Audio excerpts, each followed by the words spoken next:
Tig, let's have a reaction to those comments from Tusk. What's it been like in Westminster?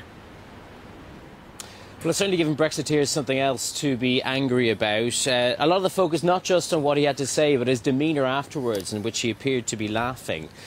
The Sun newspaper called him a sneering Eurocrat and talked about his disrespect for democracy. The leader of the House of Commons, Andrea Leadsom, said he was a bully and said his comments were spiteful. But I don't think, actually, people will dwell for too long on it because, of course, they have more important things to worry about overall. One MP, a Tory MP, someone I would call a pragmatic leaver, also saying Donald Tusk has encapsulated perfectly why I don't believe the UK can remain a member of the EU. We must leave, he said, but finished off with a deal. And is it a deal or no deal? We'll have to see. And Maeve, over to you in Brussels. I mean, Donald Tusk must have known that he was going to be caught in controversy when he's made these comments. He was very clear about making them. It was by no means an accident. So why did he choose to do so?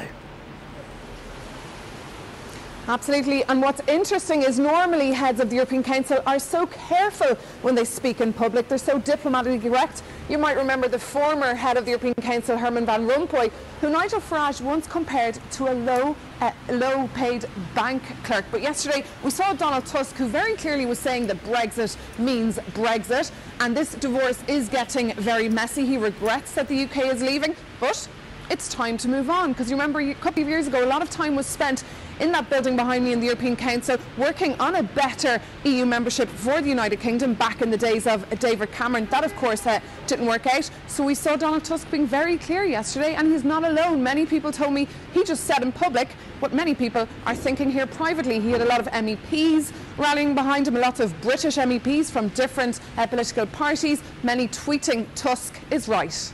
And today, the European side will be welcoming, or, well, maybe not welcoming, Theresa May for more discussions. Tig, let's go back over to you in Westminster. What message is Theresa May going to be going to Brussels with?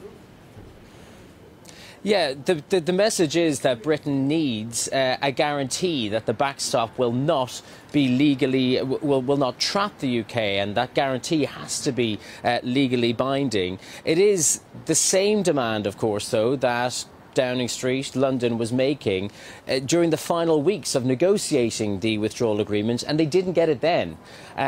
Now they think they have a parliamentary mandate that gives some more weight behind it, and Downing Street briefing journalists that Theresa May will be making that case, but equally not briefing journalists as to what specific suggestions they will be making to ensure that the backstop does not become legally binding, and rowing in and saying that, calling on the EU to do what it needs to do to show some determination to get a deal over the line.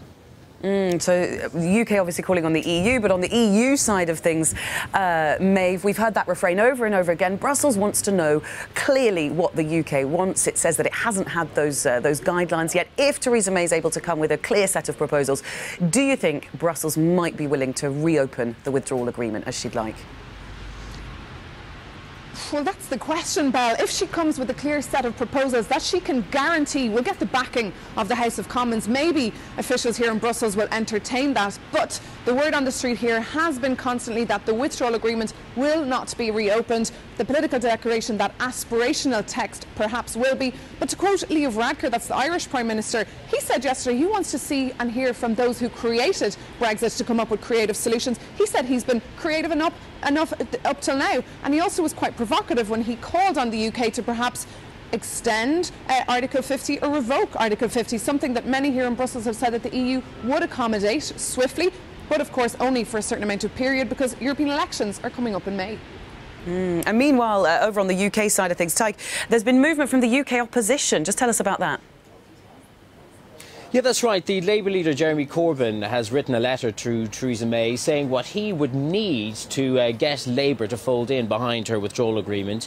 He's written a list of 5 commitments that he'd want, but top among them is a customs union with the EU. Now, that's been Labour's case throughout this entire process, and I think he must know that is a red line for Theresa May, and particularly for her Brexiteers. And I think in many ways, strategically, people will be seeing this as a bit of a blunder, because a majority within the Labour Party want a second referendum. That has been mentioned in Jeremy Corbyn's letter, and he still hasn't rode in behind that. And as an olive branch to Theresa May and the Conservatives, it's unlikely to work, because Theresa May knows that she cannot sell a customs union to her hard Brexit faction of her party, because that would mean shutting down the prospect of doing trade deals with other countries around the world.